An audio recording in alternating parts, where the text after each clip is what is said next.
Hello everyone. Are you also tired of staring at the ServiceNow incident form, wondering what each field actually does? You are not alone.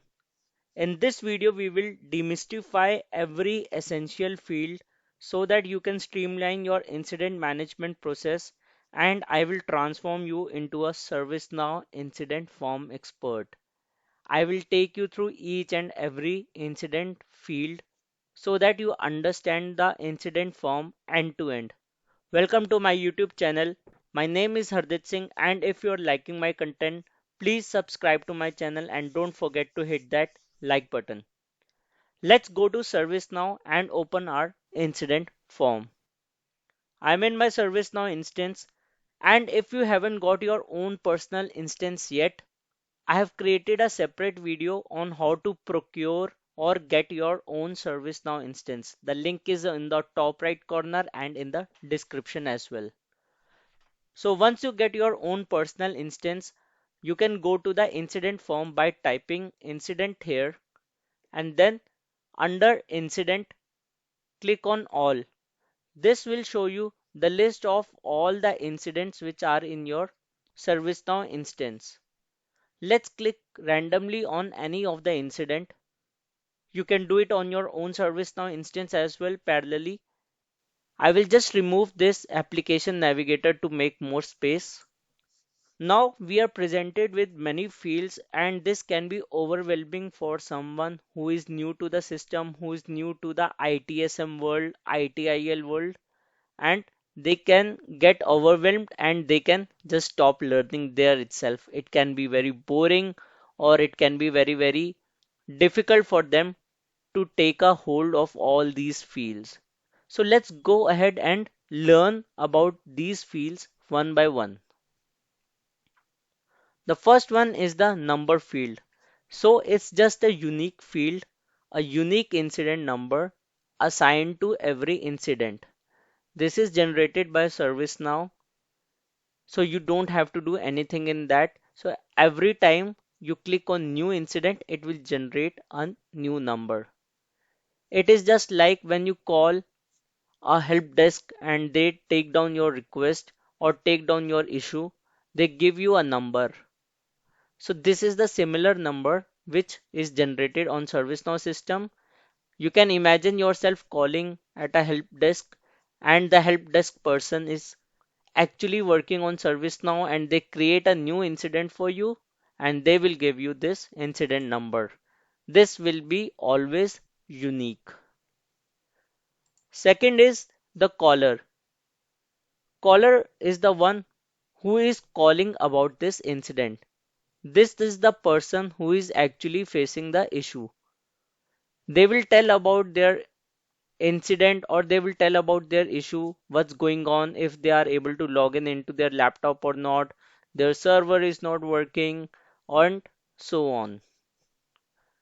This caller field is linked to the user table in ServiceNow. So that's why you see an I button here. When you click on this, you would be able to see the user record. You can click on open record to view this in detail. This is the user record. I will go back. After this, the third field which you see is category. In category, you will tell what is the issue about, which category it belongs to. Is it a hardware issue? Hardware could be your monitor, your keyboard, your mouse, anything which is hardware. Or if it's a software issue, maybe you're not able to open your Microsoft Visio, or maybe there is some licensing issue in your softwares. So you can select that type of category. We have other ones like inquiry if you are just asking for some help, network if you're facing any issues in the network, your network is really slow, and so on, database, or you are asking for help in password reset.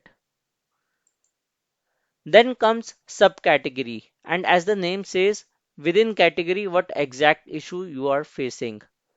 If I have selected hardware here, you can see we have the subcategories as CPU, disk, keyboard, anything which is hardware. If I change the category to software, it automatically changes to email or operating system. Similarly, we will have a different option for every category. We will keep it as hardware as of now, and we will select the subcategory as maybe monitor. Next is service. So service is in which particular service are you facing this incident. So SAP, email, OWA, BlackBerry, and so on. So service offering and service are a separate topic altogether. These are part of CMDB and CSDM, which is an advanced concept. So maybe if you want to ignore these two fields as of now, it's completely fine. Next is service offering. So basically, you would have multiple services under service offering. Right now, we don't have any, but this is how the structure is. Next comes configuration item. This is an important field where you would give your item or the asset which is facing the issue or on which the issue is. For example, the issue was in your laptop. You can select the laptop which is assigned to you or the server. All those records are present in this configuration item record. And if they are not, you can leave it blank. Or if you are not able to find, you can leave it blank also. Someone from the help desk or the service desk will find it for you. As of now, we can go ahead and select any of these. Maybe the issue is with this MacBook Air, which is assigned to Leza. I can select this. After this, we have channel. So this signifies how did you reach out to the service desk. Was it through chat? Was it through email? Was it through phone, self-service, virtual agent, or walk-in? You can directly walk into the service desk people to their seat and ask about their issue. This would be a walk-in. Virtual agent is the chatbot which is provided by ServiceNow. Self-service is when you actually go to the ServiceNow portal and raise it yourself. So this is kind of a self-service. Or did you call them through phone or through email or through chat? This is what the channel is. Then we have state. State is at what particular state currently this incident is in. If it's a new, that means it was just created or this incident was just raised. Next is in progress. In progress means when somebody has actually started working on your incident. If you were facing the incident in your monitor and you created an incident, initially it would be in the new state. But when somebody starts resolving that, some team, the service desk team or the technical team, they start resolving your issue, then it becomes in progress. That means they are working on this. Next is on hold. For example, the technical team or service desk team needs more information from you and you are not reachable. Or maybe in our example of monitor, they are waiting for some particular hardware from the third party vendor like from Lenovo or from Dell to arrive in. They can put this incident on hold. That means we are waiting for something. Next is resolved. When this issue has been resolved, the service desk person or the technical guy will put this ticket as resolved. That means the issue has been fixed. Closed is when the issue is or the incident is closed. So after resolving, as an end user, you have an opportunity to reopen this incident. But once the incident is closed, you cannot reopen this incident. You can create a new incident. So this is the difference between resolved and closed. In ServiceNow, there is an interesting thing. If a ticket is marked as resolved, it automatically closes after 7 days. So you would have 7 days to actually reopen this ticket if you face this issue again. The last one is cancelled. That means this incident is not valid and it was cancelled. After this, we have active. That means this incident is currently active. When it is marked as closed or cancelled, it changes to inactive. That means it becomes like this. Next is impact, urgency, and priority. So if you have a little background on ITIL, this would make more sense, but I will give you a gist about these fields. So impact is how many people are impacted by this incident. For example, in our case, we had issue with our monitor, so impact would be very very low because only one person is affected. Let's take another example. Maybe the Outlook service is down. That means the whole organization is not able to send or receive emails. Then that means there are many people impacted by this and the impact would be one high. Next is urgency. So how urgently this issue needs to be resolved. So again taking the monitor example, as this is impacting only one user who is an analyst, so we can keep it as 3 low. But if it is a VIP user, maybe a CEO or the CIO whose monitor is not working, then it has to be resolved urgently because it might impact the business.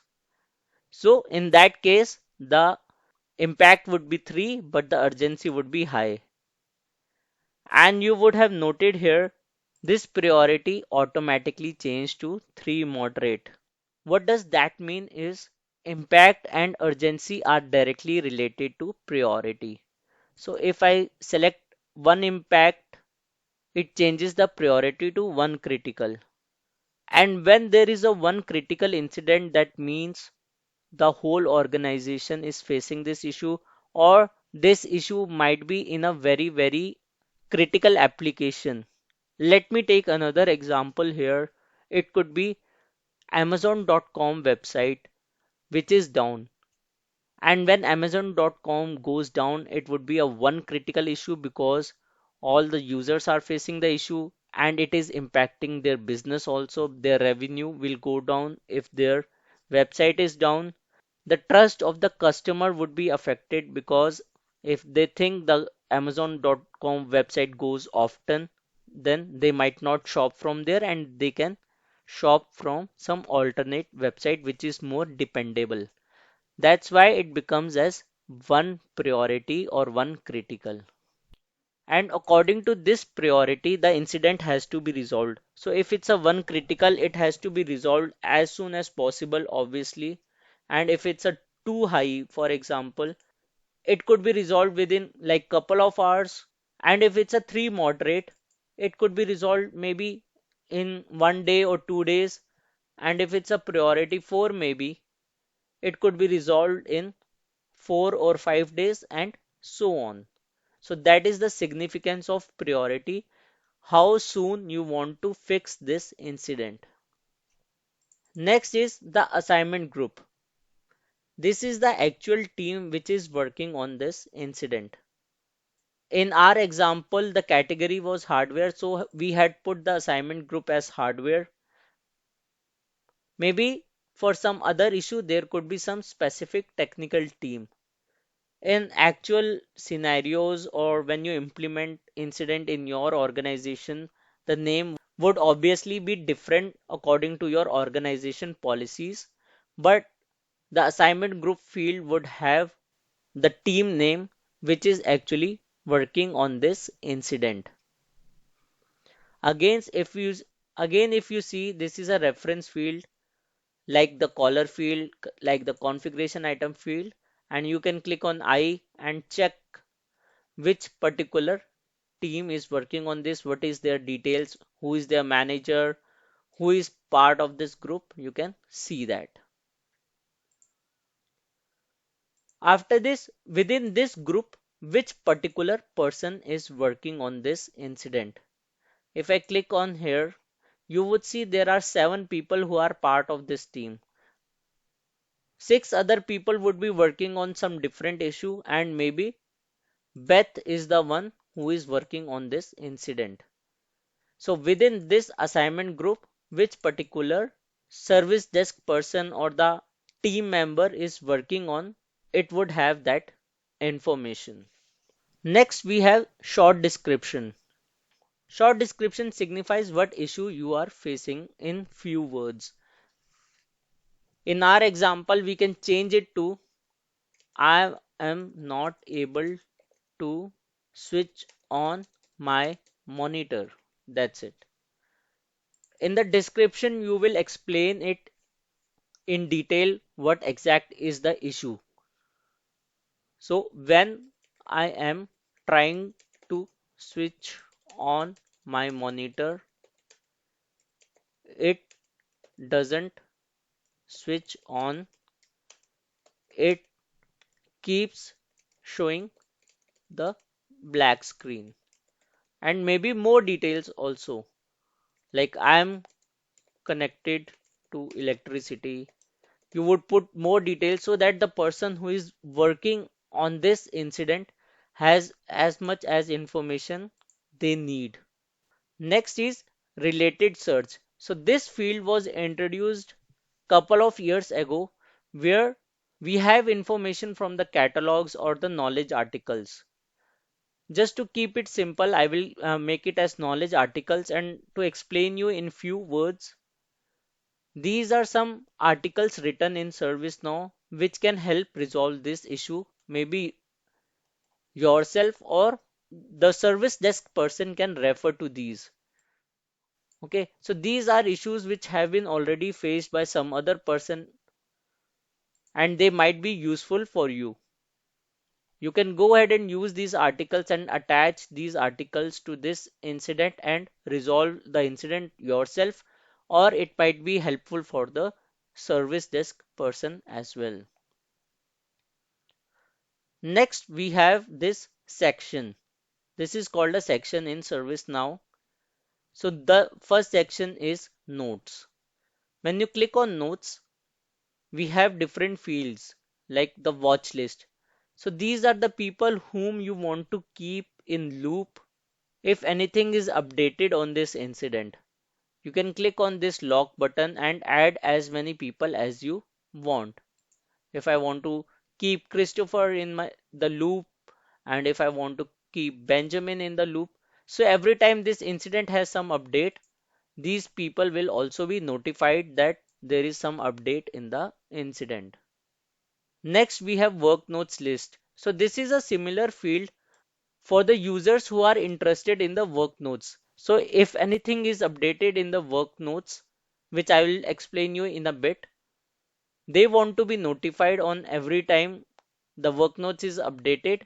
You can select those people as well. So Nathan, for example, so he will be notified only when the work notes is updated. But these people will be notified every time there is an update on the incident, any update, even if it's on work notes or maybe on some other field.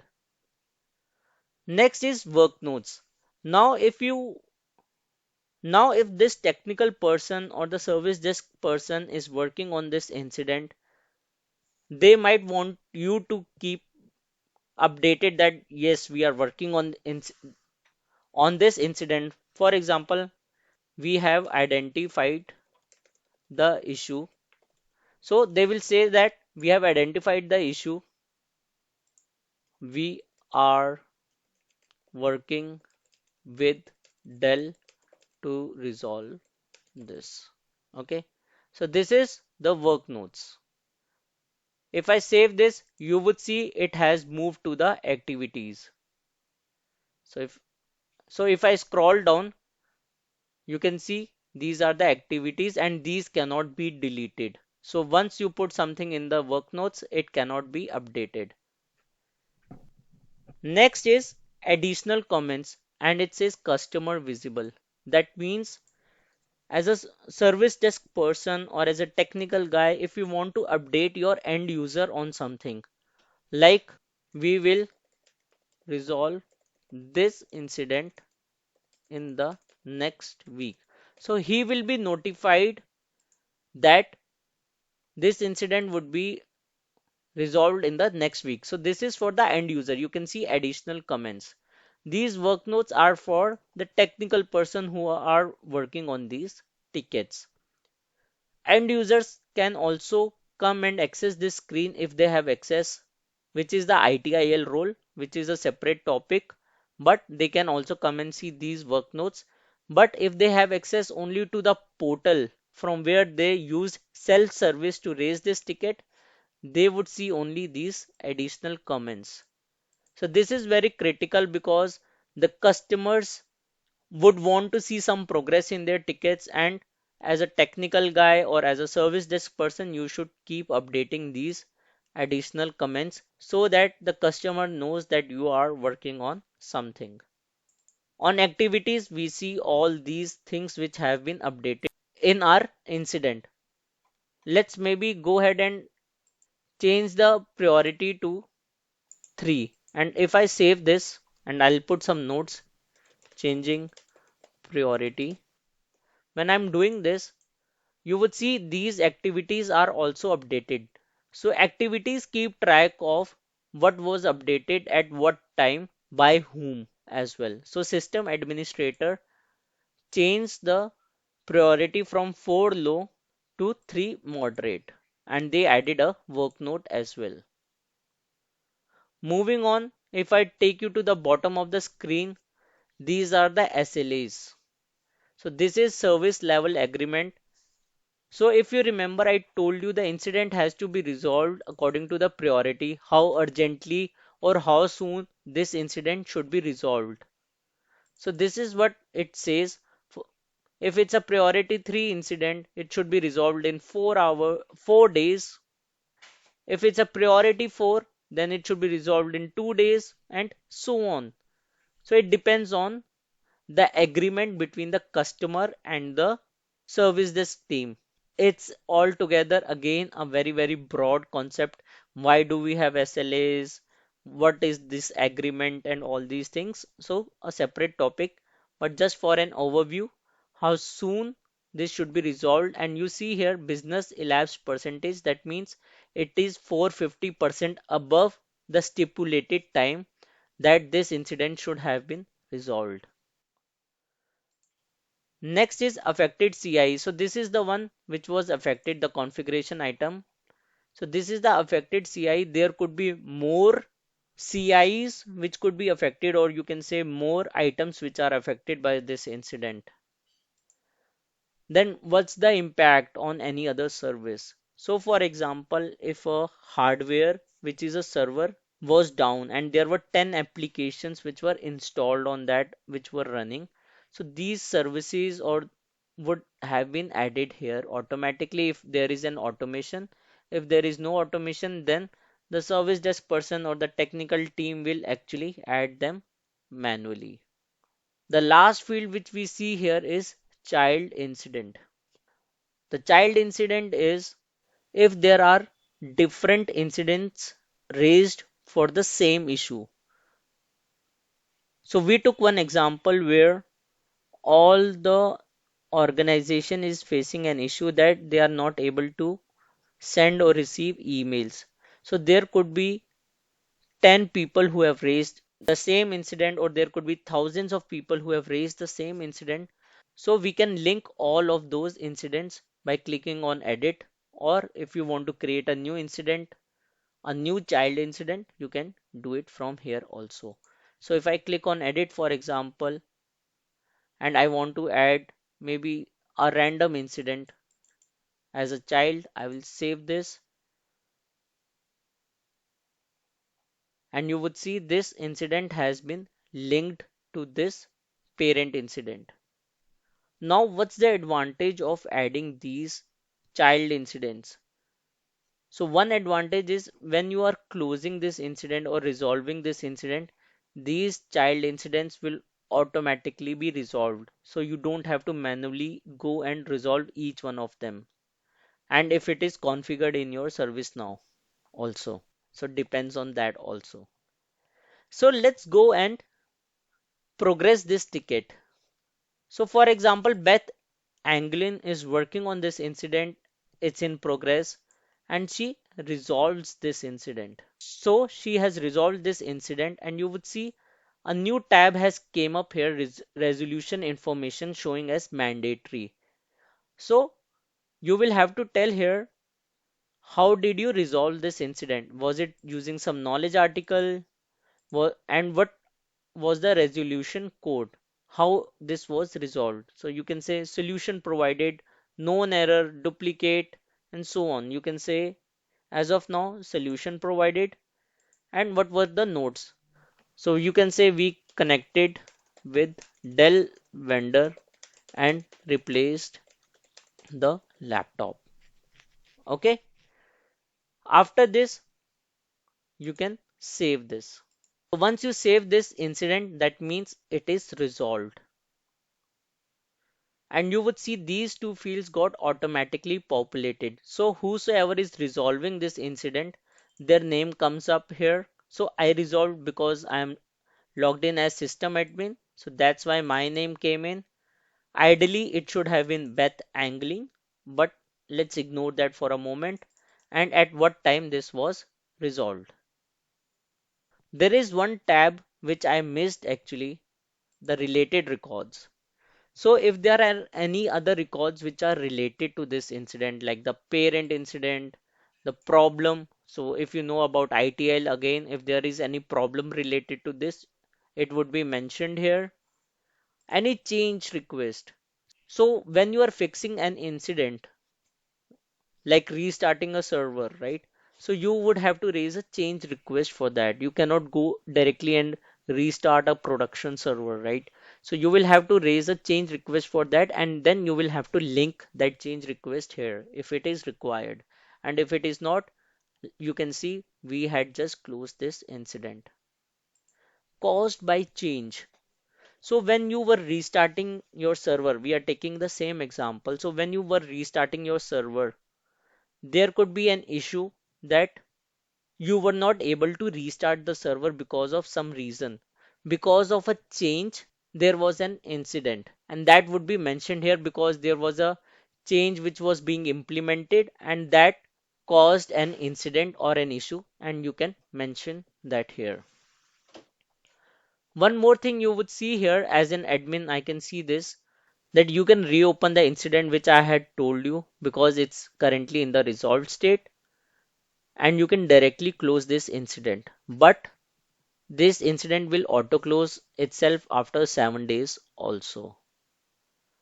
I hope this video was helpful to you where I have explained all of these fields or all the incident fields to you in detail. If you still have any questions, I'm happy to answer those in the comment section. And if you want me to create some other video or maybe another video, a part 2 of this, where I take you through all the process, what are the possibilities and everything, please let me know in the comments. I would be happy to help you out. Lastly, I would request you to please subscribe to my channel and like this video if you are liking my content. And thanks for watching the video till the end.